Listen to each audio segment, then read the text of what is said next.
Alright class, welcome to Chapter 3. So Chapter 3 is all about variety, all about measures of dispersion or variability.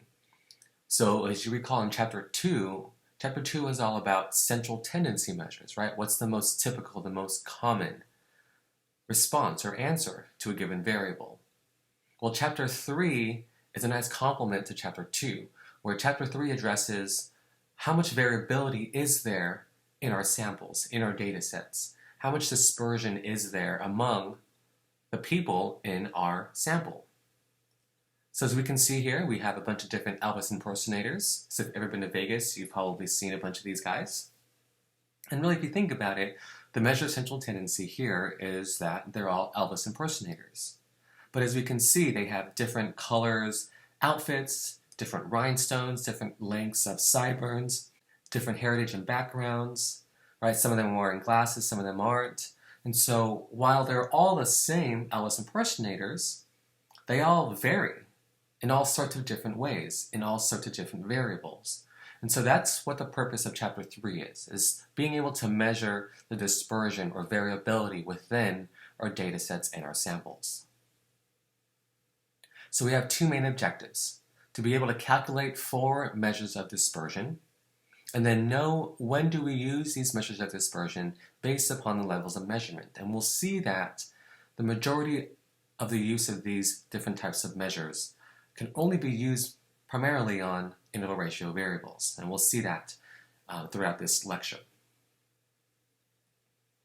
So let's talk about the purpose of dispersion measures. So why do you even have these measures and why do we calculate them?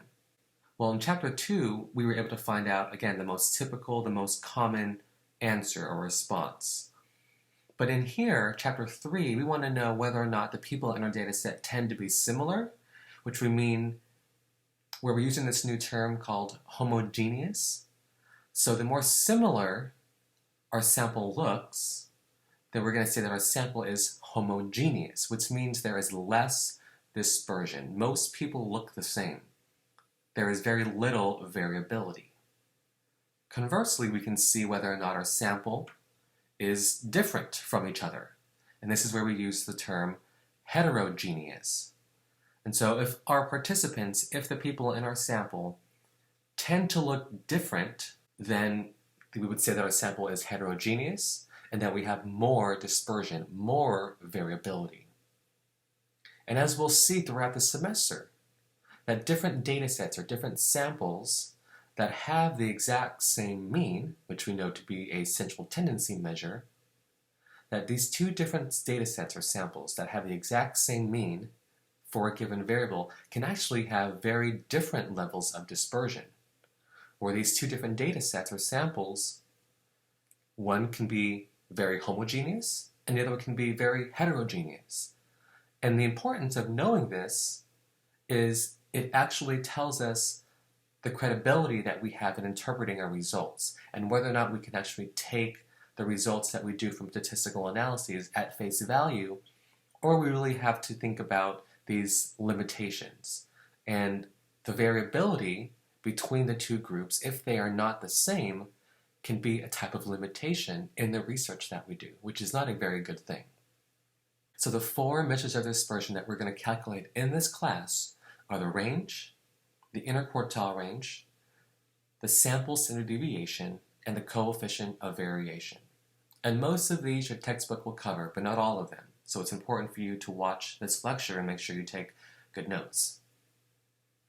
And so, as I briefly mentioned in the previous slide, these measures of dispersion can only be calculated for some grouped ordinal variables and all ungrouped interval ratio variables. So again, notice that when we had a little asterisk and we talked about calculating the mean for grouped ordinal variables, well, we can only calculate the mean and convert, and similarly, we can only calculate these measures of dispersion if that grouped ordinal variable has 5 or more groups of responses, and we can interpret and make sense of that measures of dispersion. And when it comes to interval ratio variables, well, interval ratio variables, again, we have grouped and ungrouped.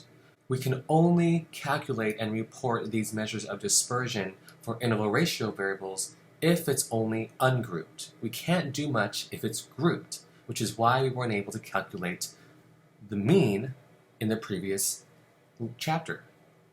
And we'll see that as we move along with chapter 3. So I mentioned we can have a data set, multiple data sets, where they all have the exact same mean, but the variability can be different. So what we see here is a number line, and we see the black two perpendicular lines. We have a number line, and then we have a nice vertical line. That black vertical line, signified by a backwards U or a U-looking thing, is pronounced mu.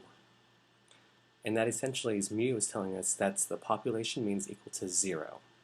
And really we have 5 different frequency distributions or 5 different data sets. And the skinnier or wider these distributions are, we can tell how much dispersion there is, how much diversity there is. So if we take a look at the red frequency bar, the most peaked one, the skinniest one, this is the skinniest one, which means it has the least amount of dispersion. Again, the mean is the black middle line. The fact that the red line tends to be closer to that black line, as it's narrower, means that there is less dispersion. Conversely, the purple line, the flattest one, we see is very, very low and is also very wide. And so this indicates that there is a lot of dispersion or a lot of variability.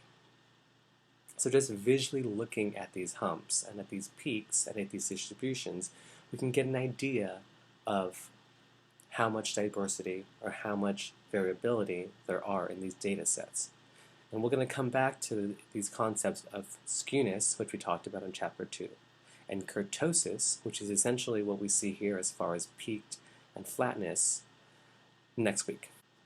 So I mentioned that we can only really use the 4 measures of dispersion that we're going to calculate for interval and ratio variables. But we can also talk about dispersion measures for nominal and grouped ordinal variables. And really we don't have a calculation for this, at least we're not going to learn the calculation in this class, but we can at least describe levels of dispersion for nominal and grouped ordinal variables in these ways. The number of different possible answers. So if we look here, gender, left pie chart, we have male and female, 2 possible answers. Compared to the right pie chart, we see a nice big pie chart with all sorts of colors in there. And in fact, what we see here, and you may not be able to read this, but what this is showing us is how many people identify with a specific ethnicity. I'm not sure if you know exactly or not, but there are about 200 different nations in the entire world. And essentially, the more answers there are, the more diversity there is, more variability, more dispersion. It's the number of different possible answers. The more answers we have that somebody can choose from, the more variability. The less number of possibilities we can choose from, less variability. The other thing that we can measure dispersion when it comes to nominal and grouped ordinal variables is the extent to which the possible answers have similar proportions in the sample. So let's take a look at what I mean by that. Here we have 2 pie charts with 2 possible answers each. Do you believe we should legalize medical marijuana? Yes or no? Do you identify as male or female? 2 possible answers for both pie charts. But I want you to take a moment and see if you can identify which of the 2 pie charts has the most dispersion, most variability, and which one has the least dispersion or least variability. Go ahead and take a moment, pause this video, then unpause it when you think you've got your answer. Okay, so let's see what you thought when it came to which one of these 2 had more dispersion and which one had less dispersion. Well, this first chart here has more dispersion than gender.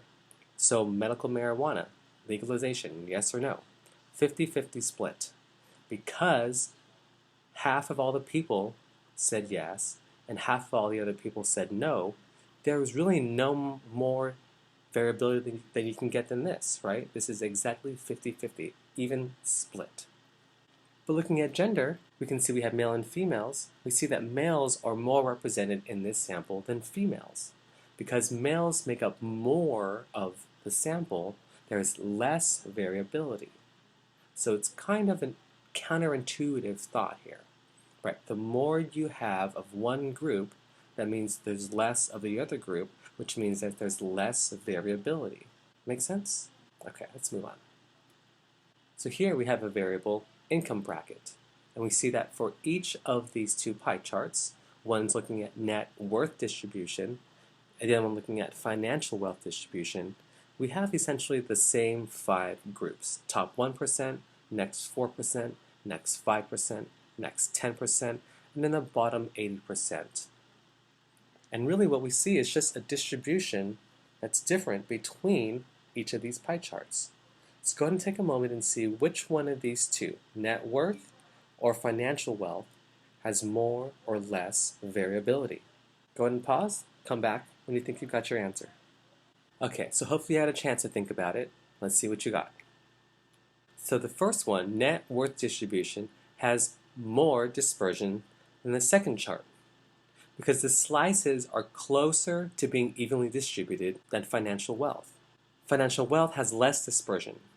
And so really one way you can look at this is that for net worth, we see that 33%, 26%, 12%, 13%, 16%. Compared to financial wealth, top 1% have 40% of the financial wealth. Compared to the bottom 80% only have 9% of the financial wealth. So looking at financial wealth, the top 1% make up more of the entire pie than the bottom 80%, compared to net worth, where it's a little bit more evenly distributed, evenly shared as far as net worth distribution. So this is an example of just how the different distribution of each response dictates how much or how less variability there is.